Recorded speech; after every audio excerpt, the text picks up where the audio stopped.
नमस्कार साथियों। जैसा कि आप सभी को पता है कि आपका जो जॉइनिंग का कार्य था वो कंप्लीट हो चुका है, यानी 11 जनवरी 2025 को निदेशालय कोष एवं लेखा विभाग द्वारा आपके जॉइनिंग ऑर्डर जारी कर दिए गए हैं। ठीक है। और ये सभी ट्रेजरीज के माध्यम से आपकी जॉइनिंग होगी, यानी 41 टोटल ट्रेजरीज है टोटल राजस्थान में। तो उनके माध्यम से आपकी नियुक्ति प्रक्रिया जारी की जा रही है, यानी तो सभी ट्रेजरीज को ये मेल भेजे जा चुके हैं और डीटीए की वेबसाइट पर भी इसको अभी अपलोड कर दिया गया है, यानी 12 जनवरी 2025 को अभी शाम को डीटीए की वेबसाइट पर भी आपके जो जॉइनिंग ऑर्डर है उसको अपलोड कर दिया गया है। तो इस संबंध में सभी साथियों को हार्दिक बधाई एवं शुभकामनाएं कि आप लोगों को आखिरकार जॉइनिंग मिल चुकी है। आपने जो मेहनत की है उसका परिणाम आपको मिल चुका है और आप लोग 13 जनवरी 2025 से लेके 25 जनवरी 2025 तक अपना कार्य ग्रहण कर सकते हैं, यानी आपको 15 दिवस का समय दिया गया है। तो सभी कैंडिडेट को 15 दिवस के भीतर भीतर ज्वाइनिंग करना है। ज्वाइनिंग आपको कहाँ करना है, ऑर्डर में लिखा हुआ है कि जिस ऑर्डर में आप जिस जिले से संबंधित है उसी जिले की ट्रेजरी के माध्यम से आपको ज्वाइनिंग करवाई जाएगी। ठीक है। और डिपार्टमेंट का कार्य आपको बाद में अलॉटमेंट किया जाएगा, वो देखते हैं कब तक होगा, लेकिन वो कार्य भी जल्द हो जाएगा। तो अभी फर्स्ट काम है आपका ज्वाइनिंग करना। तो आप सभी लोगों के पास में ऑर्डर है वो पहुंच चुके होंगे और साइट पर भी अपलोड कर दिए गए हैं, तो वहाँ पे डीटीए की वेबसाइट से आप देख सकते हैं। तो सभी को अब आगामी प्रक्रिया है, कल से आपको ज्वाइनिंग करनी है।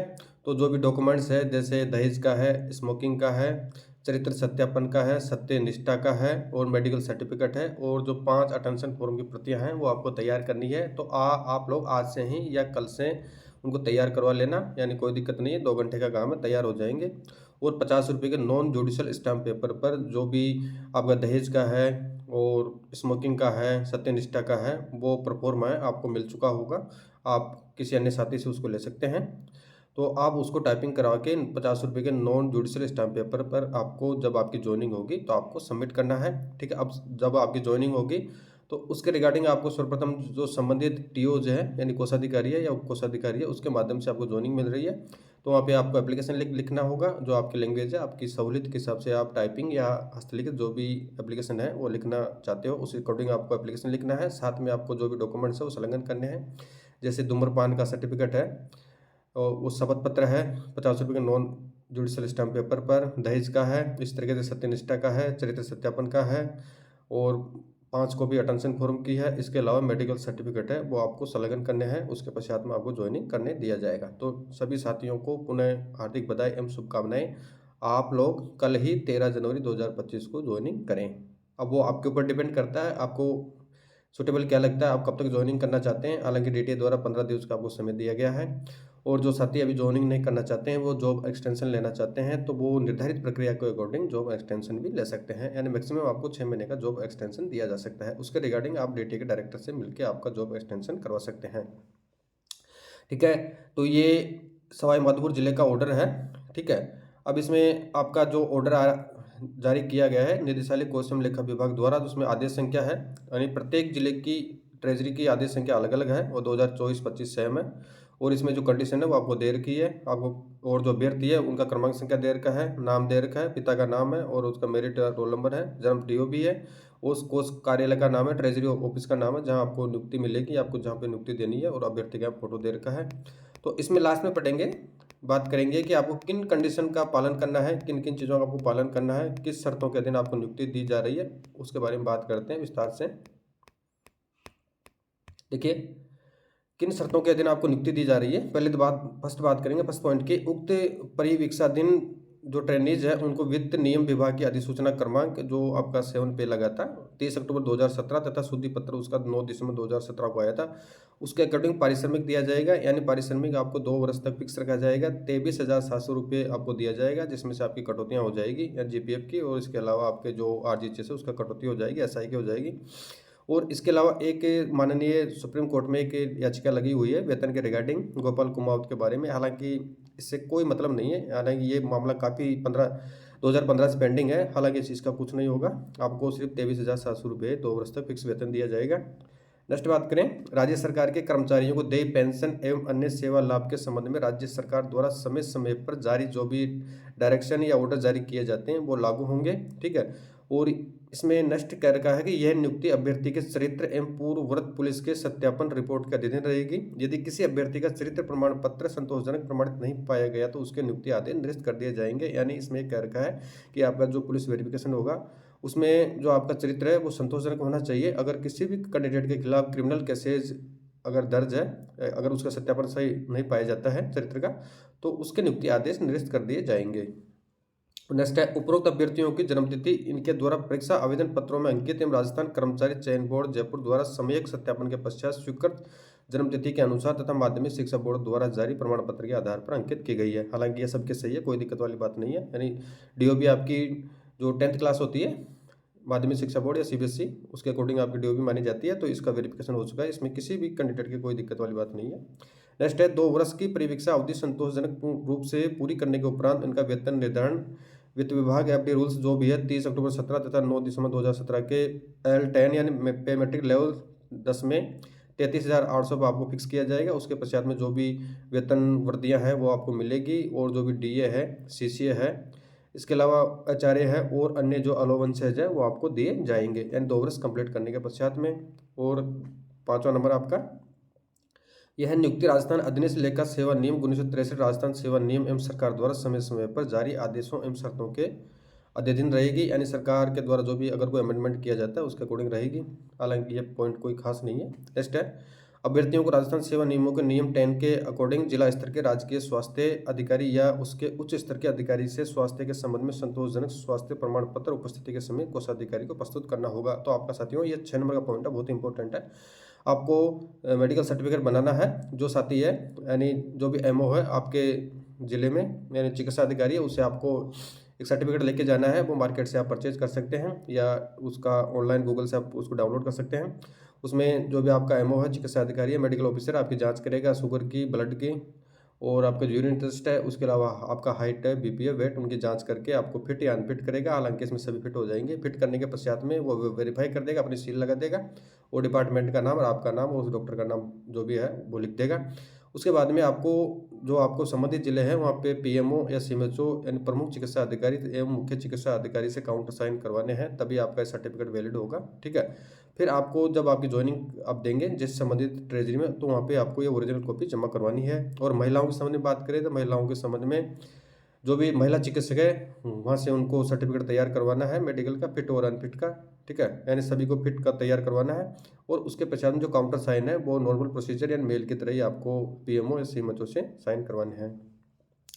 नेक्स्ट बात करें 7 नंबर पॉइंट की, तो अभ्यर्थी को कार्यग्रहण के समय निम्नलिखित शपथ पत्र प्रस्तुत करने पर ही उनकी उपस्थिति स्वीकार्य होगी। जैसे कौन कौन से आपको शपथ पत्र देने हैं। 50 रुपये के नॉन जुडिशल स्टाम्प पेपर पर, तो इसमें सत्यनिष्ठा संबंधी शपथ पत्र आपको देना है। उसका परफॉर्मा आपको मिल चुका होगा या किसी अन्य साथी से आप ले सकते हैं, या आप डीएटी की वेबसाइट से या गूगल से उसको डाउनलोड कर सकते हैं। दहेज संबंधी शपथ पत्र आपको देना है। धूम्रपान या मद्यपान संबंधी शपथ पत्र आपको देना है। चरित्र सत्यापन हेतु प्रपत्र ए में उक्त 4 शपथ पत्र 50 रुपये के नॉन जुडिशल स्टाम्प या स्टाम्प ई स्टाम्प पेपर पर प्रस्तुत करना होगा। या तो आप 50 रुपये का नॉन जुडिशल स्टाम्प पेपर खरीद सकते हो, ठीक है, या आप खरीदना नहीं चाहते हो तो ई स्टाम्प पेपर आप ई मित्र के माध्यम से भी ले सकते हो।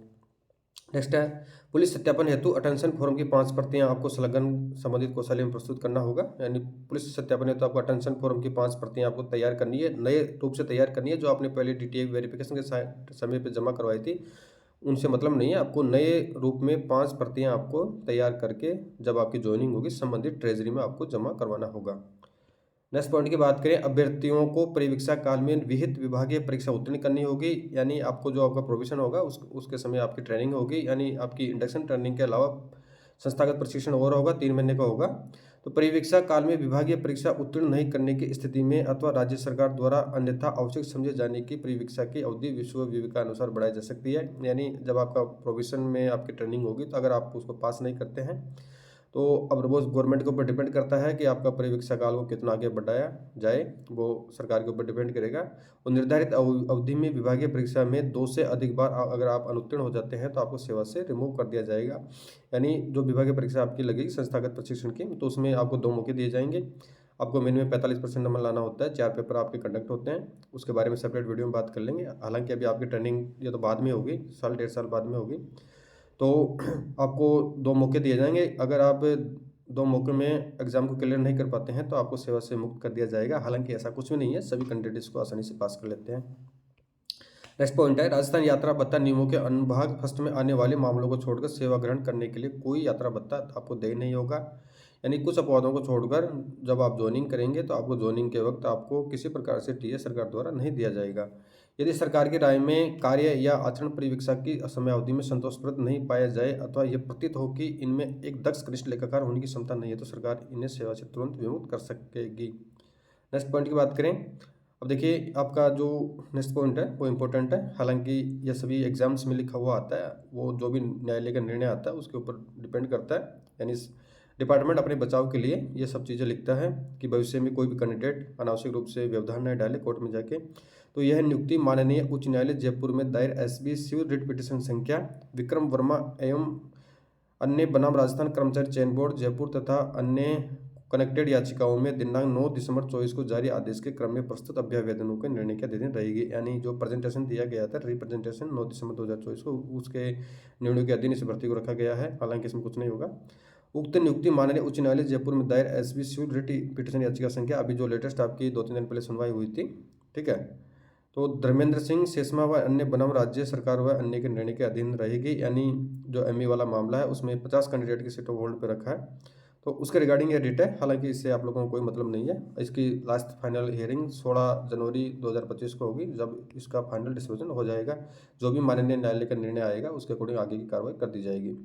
और लास्ट पॉइंट की बात करें, उपरोक्त अभ्यर्थी उक्त आदेश की पालना में संबंधित कोषालय में आदेश जारी किए जाने के 15 कार्य दिवस में कार्य ग्रहण नहीं करते हैं और ना ही किसी प्रकार की सूचना इस विभाग को भिजवाते हैं तो उनके नियुक्ति आदेश निरस्त करने की कार्रवाई की जा सकेगी। देखिए ये इंपॉर्टेंट मैटर है, इसको अच्छी तरह से देखें। अगर सभी साथियों को 15 दिवस का समय दिया गया है, यानी सभी साथियों को 15 दिवस का टाइम दिया गया है ज्वाइनिंग के रिगार्डिंग, तो 25 जनवरी 2025 तक आपको ज्वाइनिंग हर हालत में करना है। अगर कोई candidate by the way joining नहीं करना चाहता है तो उसे जो भी कारण है प्रॉपर कारण आप लिख के यानी डिपार्टमेंट यानी निदेशालय को आपको सूचित करना होगा। अगर कोई कारण बगैर यानी कोई भी साथी अगर बगैर सूचना दिए हुए अगर ज्वाइनिंग नहीं करता है तो उसकी जो नियुक्ति है, नियुक्ति की अभ्यर्थना उसकी निरस्त की जा सकती है। तो सभी साथी ध्यान दें, अगर जो ज्वाइनिंग नहीं करना चाहते हैं, एक्सटेंशन लेना चाहते हैं, तो उनको डीटीए में सूचना देनी होगी, अन्यथा उनको या उनकी अभ्यर्थना निरस्त कर दी जाएगी। आपको विशेष रूप से ध्यान रखना है, ठीक है। और आपको जो संलग्न शपथ पत्र जब भी आप ज्वाइनिंग करेंगे वो साथ में आपको एप्लीकेशन के साथ में लगाने हैं, ठीक है। और रही बात, अब इनमें से लगभग जो संबंधित जिले में जितने कैंडिडेट सिलेक्टेड हुए हैं उनकी ट्रेनिंग, शुरुआत की जो आपकी ट्रेनिंग होगी, ज्वाइनिंग आपकी उसी जिले में करवाई जा रही है और बाद में फिर डिपार्टमेंट अलॉट होता है, उसके अकॉर्डिंग आपकी पोस्टिंग कर दी जाएगी। यानी मान के चलो जैसे दौसा जिला है तो दौसा जिला में 244 के लगभग कैंडिडेट सिलेक्टेड हुए हैं और वहाँ पर सीटें लगभग 100 के आसपास है, 100-125 होगी मैक्सिमम। तो वहाँ पे 100-125 लोगों को तो वहाँ रखेंगे और जो बाकी कैंडिडेट एक्सेस है उनको आसपास के जिलों में पोस्टिंग दे दी जाएगी। यानी ऐसे सभी जिलों में जो स्थिति है उसके अकॉर्डिंग कार्य किया जाएगा। यह हालांकि बाद का विषय है। तो अभी तो आपका ज्वाइनिंग सभी को ट्रेजरी के माध्यम से संबंधित जिले में देना है जहाँ आपका होम डिस्ट्रिक्ट है, और उसके बाद में डिपार्टमेंट आपको अलॉट हो जाएंगे। डिपार्टमेंट अलॉट होने के पश्चात में आपको जहाँ ज्वाइनिंग मिलती है वो आगे का विषय कब तक मिलती है उसके अकॉर्डिंग आपको कार्य करना होगा, ठीक है। अब इसमें जो बाकी शेष कैंडिडेट रह गए हैं उनका रिजल्ट कब तक आएगा, देखिए अभी आपका जो रिजल्ट आया था 3-4 दिन पहले 218 कैंडिडेट का, जिसमें 207 तो जूनियर अकाउंटेंट के हैं और 11 टीआरए के हैं। तो उनका नियुक्ति आदेश भी अगले वीक तक जल्दी जारी होने की संभावना पूरी है। और जो बकाया 242 कैंडिडेट है उनका रिजल्ट भी इस जनवरी के लास्ट तक आने की पूरी संभावना है, उनको भी नियुक्ति जल्दी मिल जाएगी। और जो फिर बाद में अगर जो अब 242 में से कितने कैंडिडेट बाहर निकलते हैं तो क्या उनके संबंध में वेटिंग जारी की जा सकती है, तो संभावना पूरी है कि कई लोग जिन साथियों के नंबर कुछ नंबरों से वे लोग बाहर हो चुके हैं तो उनको भी मौका है कि उनका जो वेटिंग जारी होगी या जो साथी बाहर होंगे उनकी जगह प्रतिस्थापन हेतु नए अभ्यर्थी लिए जाएंगे तो वहाँ पे उनका नंबर आने के पूरे चांसेज है। यानी कम से कम 20 से लेकर 30 कैंडिडेट का यहाँ पे नंबर आने के चांसेज है, जिनके 0.50 से लेकर 0.60-70 तक नंबर कम है उनका पूरा यहाँ पे चांसेज है, ठीक है साथियों। अगर किसी साथी को किसी प्रकार में या किसी प्रकार से ज्वाइनिंग में अगर किसी प्रकार की दिक्कत हो तो मुझे या मेरे मोबाइल नंबर से आप संपर्क कर सकते हैं या मैसेज कर सकते हैं। Thank you.